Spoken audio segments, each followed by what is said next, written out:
All right, we're near the end of our camping adventure, and in our little, what is it, our Bible tent? Our, Yep. our Bible tent, we've been reading about people in the caves. And we're going to share one, maybe two of them today here in this video. Who are we going to talk about? We are going to talk about Elijah, and while he was living, he was in a cave and fire, wind, and I don't need one eye. and an earthquake fell down, but God was in neither of them. And then a gentle whisper came by, and God was in it. Yes. But before we get to that part, Elijah went against 450 prophets of Baal. He rivaled King Ahab and Jezebel, who turned Israel to false gods, the god of Baal, who was the god of rain, however. And what do you want to say? Well, Did Elijah make it? No, actually, not 400, but 450 prophets of Baal. That's actually what I said. But good job. 450 people. Prophets. Yes. They were once. They were once following God, but then The king. King Ahab, turned them to Baal. To the false gods. Yes, to the false gods of Baal. Yep. So, Elijah, at this point of his journey, was going against the prophets of Baal, and he already made the rain stop. And through praying to the Lord and following the Lord's will. And then at this point, he rivaled the prophets of Baal to see who the true God was. And what were they trying to catch on fire? They were trying to Altar. catch on Good job. The- Say that again. altar. Altar. The altar. On Right. an altar. The God that sends fire to the God that sends fire is the true God. Mm-hmm. God. Right. So Elijah, or the prophets of Baal, danced around and started. Danced around and tried to get Baal to answer them. And Elisha kept mocking him and stuff. But he's like, "Where's your God? Maybe he's sleeping. Maybe he's sleeping. Maybe he's on a road trip. Maybe he's eating marshmallows. Maybe he's camping. Maybe he's in a tent." Yeah. Like, he kept mocking him and stuff. Right. But then he had.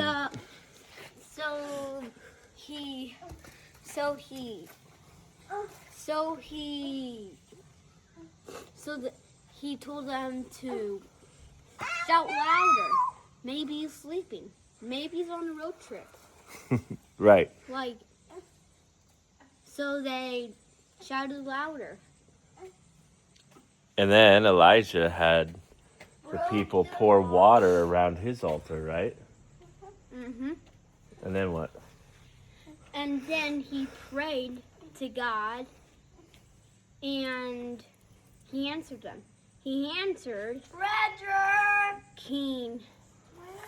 No, not King, but he answered Elijah with fire.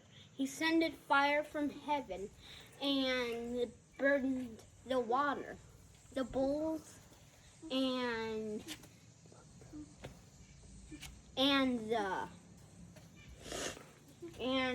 the wood and the water. And knocked down the statue of Baal. And knocked down the statue of Baal. Mm-hmm. The God was the true God. Mm-hmm. But then Elijah ended up killing the prophets of Baal. Killing all 450 prophets. Yep, that turned from the true God, and then Jezebel heard about it and then threatened what happened to one of them will happen to Elijah this time tomorrow, right? And he went to Let's the cave. let's go to the cave. Come on, Hez. We're gonna go to the cave. Well, he wasn't at the cave yet, was he? What happened before he went to the cave? Where'd he go? He went to Beersheba? Sheba. Yeah. Went to Sheba. And then he was, what was he asking God? What was he asking God? What was he asking God? He was asking God to just let him die. He wanted him to die. And he was just feeling scared and depressed and sad, right? And what did God do? What did he Get do? up there. Did he send somebody to take care of Elijah? Yes. Send it someone. Who did he send? Sit down, please. I don't know. Come here. What's this kind of stone? I don't know. Also we are back to where we were talking about Saul and David and Which we didn't talk about that. I'll try to edit that video. But here, It's hard. and we're still talking about Elijah. and why we're talking about that type of story. We don't need to talk about you doing that. That's okay. Anyways, just stay still and you won't have any issues. So, back to Elijah. Elijah, what did God send to take care of Elijah when he was feeling down and depressed? Did he just say, hey, did you not just witness my power? Did you not just witness me striking down the angels? Did you not just see me striking on the altar with the fire? What's wrong, Elijah? You've done greater things than this. Didn't you get fed by ravens? And didn't you help a woman? Sorry, Hezekiah is about to knock out his brother with a stick again. Chill out, dude. So,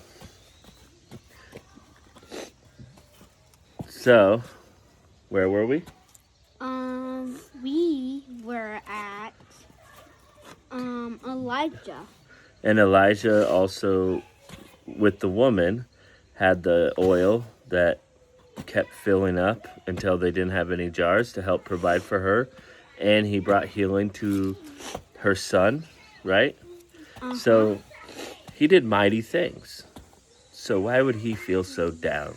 Is there something wrong with Elijah for feeling like, just let me die, even though God did so many things for him? Well, what does God do? Does he remind him of that? Does he? Does he? I don't know. Does God remind him of all the things he's done for him and that he's mighty? I don't know. Does he? No. What does he do? He I don't even know. Did someone make bread for him? Oh yeah. I think. Oh yes. An angel did. An angel? So God sent an angel to feed him and take care of him rather than question what he was facing at that time, right?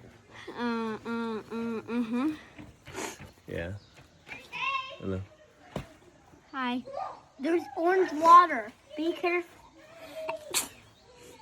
And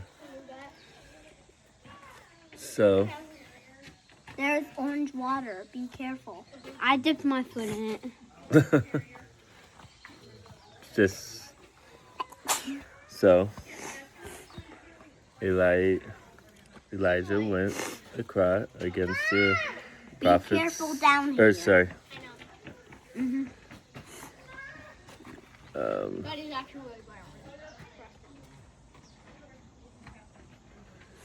Orange There's a water big is what tour don't here, need. so we're just waiting for a minute, letting people pass. But so the angel took care of Elijah, right? Uh-huh. Fed him Uh-huh. just once, 40 times. 40 times. What do you mean 40 times? 40 days and nights. So days and nights. Yes.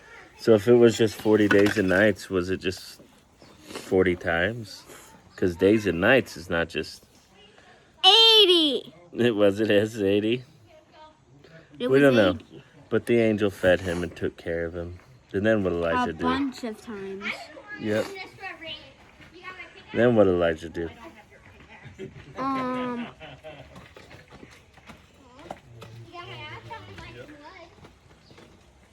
What do you do now?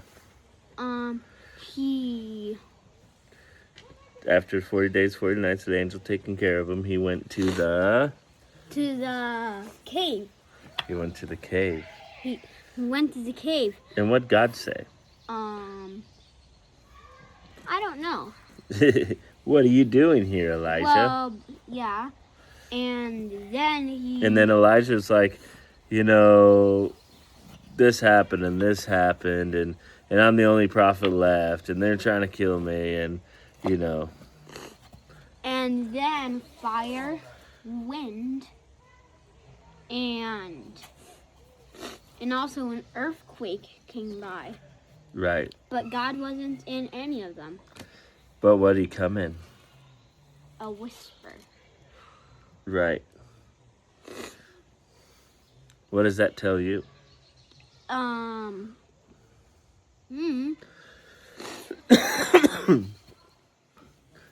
We expect God in all the big, mighty things, right? We want to see him in these mighty miracles. We want him to just comfort us in our sorrow in a mighty way. And just like, you know, a dad and a son, right?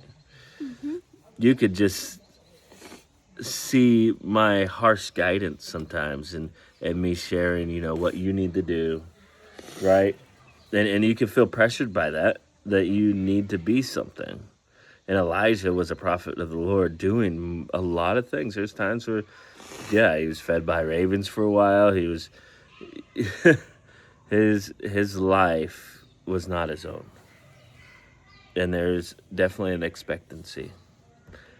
And, you know, serving the Lord, sometimes we can feel, or even as a son, the pressure of meeting the expectancy of our dad or God. You ever feel that way? Mm-hmm.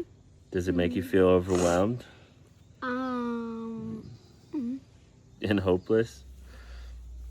Because sometimes you see yourself and you're like, man, I keep acting these ways. And this story tells us we can act these ways. And what's God going to do for us? Show his tender, loving kindness. He wants to take care of us. He could have been in the earthquake. He could have been in the fire. He could have been in the wind because he's mighty. But he wanted to speak to God in a whisper. He wanted to speak quietly to him to show his love. This was a moment where Elijah was overwhelmed. Elijah was overwhelmed, so God took care of him. God sees our times when we're overwhelmed and we don't know what to do. He doesn't judge us. He doesn't force us to remember the things he's done for us. There's times where that helps. But sometimes he just wants us to recognize how he's taking care of us. What do you think about that? got a story called Jesus Walked on Water. Yeah, we did do that. Like, Jesus calms the storm. Yep. So what do you think about Elijah? The big river. Oh, what happened next? After he spoke to him in a whisper, did he go anoint a king named Hazael? Yeah. Yeah. Did he? Yes. And then what was he supposed to do? He did his journey. He felt overwhelmed, but the journey was long. So the angel took care of him and said, the journey's long. You need to be healthy. You need to get your mind right. You need to take care of yourself for this time being while you're overwhelmed. And then what? Did he go make a disciple? Did he? Yeah. He was told to go find somebody. What was his name? His name was. What was his name? Elisha. Elisha. Oh. Yep. God. Wait, two Elijahs? Elijah and Elisha. God, he was told after his distress and his time in the cave, which was one day, to go out and find Elisha Elisha. and make him a prophet after you. So he, after all that time, then he was to train somebody else. And sometimes that's what we can do when we get to that ending point, and we realize that we're just overwhelmed. And it's hard to move on. We have these moments that we understand our humanness. And sometimes, like Elijah, we feel like we're the only one. So what do we do? When we feel like we can't take on the world, we can't even take on what's in front of us, what do we do? What do you think we should do? Should we find somebody Yup. that can help, that we can help grow and develop to walk as Jesus walked? How's that sound to you?